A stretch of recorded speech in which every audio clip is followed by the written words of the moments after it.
Hi, today is Sunday, the 17th of January. We're starting the second week of trading 2021. First week, as you can see on Monday, on this 4-hour chart, we start with some profit taking to test a significant 3670 level. And then the rest of the week was up, breaking new highs on 3830 or so, bumping and trying to break it again. And on Friday, we had a long overdue profit taking with the market ending around 37.70 first fib and yet a little bit more selling after the close. And this CFD follows the futures time, so there was a bit more selling between 4 and 4:15 p.m. on Friday. We see that this is a 50% fib, so more or less the market has to decide whether it's more comfortable north or south of this pivot line. The range as expressed with these lines is pretty wide, and if I change it for maybe, well, it's the same. If I look for longer, well, it's about the same all over. With a parameter of 3, this support resistance lines take 128 bars, or 96 here, or 64. So it's about the same. As you can see, the current dynamics are the same, whether we look back 68 bars or more.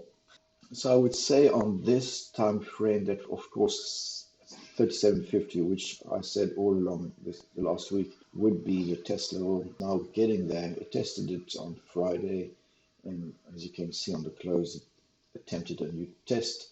Can the market fall further to this lower part of the range? Definitely, and I would actually not be surprised if it does. The S&P is heavily weighed towards the big techs. The big techs will get the 2020 earnings towards the end of the month. So there's some concern or anxiety. And also for smaller caps, which belong also to the Russell 2000, the Russell has been on fire. I mean, the index is also prone to at least take a breather soon and probably go into some form of profit taking. I'm not doing the Russell outlook, but if you have trading view, I'm absolutely prepared to share those indicators. If you want to do your own analysis on the Russell, that's fine.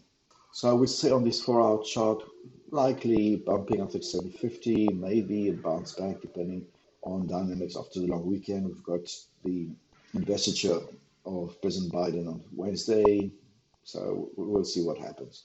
Otherwise, I would say that profit taking would probably go lower, but we're not yet in a, I would say, warning situation where we would have a major sell-off. If we look at the daily chart, this is just mere profit taking, which is quite understandable of the market rush to 38.40 almost. So I would say that here, as you can see, the strong resistance is 37.50. And I actually indicated last week that this could be an excursion north just to test it.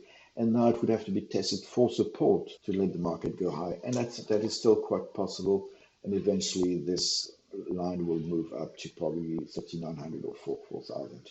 So there is no reason to believe the market will go into heavy selling soon. Of course, if it breaks 37.50, the scenario of a bounce off will be delayed, and we could actually go to 37.30, which is the last barrier on fib, or as I said, probably 36.70. So no major sell-off, but of course there can be more selling considering the anxiety around. On the VIX front, we see that they're kind of a bottom or support area around 21, 22, and the market bumped and recovered to 25, now a strong resistance. So assuming that there's a good correlation, 25 should be holding. As you can see, volatility seems to have picked around this area, although of course if it breaks, it could go all the way to 28. And that begs the question about the quality of the correlation. As you can see, SPX VIX is now at minus 28%, and if we look at overall statistics at minus 28, long-term correlation is minus 75, so it's not a good correlation. VIX at 24.34 is still way above even the high quartile on 19. So we're still in a bullish high vol environment, and we have to manage our trades accordingly. If we now look at this one, as you can see, we had kind of a random correlation. It's going back towards its long-term average. We're not there yet, but we know that when the correlation seems to be playing up, something has to give in the market. The normal behavior is a high negative correlation. So that is it for now. Maybe I will go back to this and have a look at the outlook for Monday on the SPX. Here we see that this pivot line has become a strong support. So the 3750 may be a good bouncing point.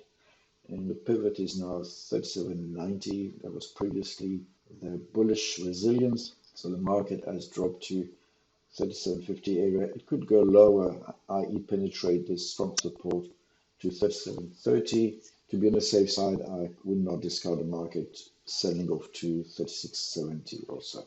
So this is the outlook, slightly bearish at first, testing 3750 very strongly. On longer time frame, there's no indication of a major sell-off. The market should bounce up again. Anyway, thank you for watching. The next video will be on the current trades. Bye for now.